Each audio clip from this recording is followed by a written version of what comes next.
这是布兰特最难的3闪连招基础教学，看清楚，不是双闪。大家好，我一哥，我们先进入教学，后面再讲原理。起手布兰特放顾名技能，然后短摁普攻。看到第一次回撤的时候，长摁普攻，也就是重击，就进入第2段转圈圈状态。第2段转圈结束，再短摁普攻。此时也就是布兰特第3段会在怪周围放一个旋风，看到旋风以后直接摁顾名技能，摁闪避，然后再摁普攻。第3段就会刷新，又出现一次旋风，接着释放深海，再摁闪避，再摁普攻，第3个旋风就会出来。好了，你看到的攻略是不是到这里就结束了？但是还没完。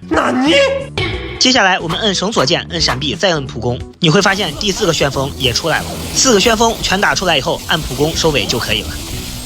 接下来我们来一遍完整版的展示。这里你可以看出来，我全程都是用手机在操作。至于难度吧，你练一练，难度就没有了。那么我们来说一下它的原理，其实道理很简单，跟菲比的8连飞是一样的，就是通过顾名技能加闪避来重置当前的攻击。那么释放深海加闪避也是同样的道理。经过多次反复操作，我发现绳索也是可以的，但是触发难度相对比较高一些，这样就要考验你的实际把握了。正常循环中，双闪已经完全够用了。那么下期我们直接在双闪的基础上来讲布兰特的双闪双矛最强优化手法教学。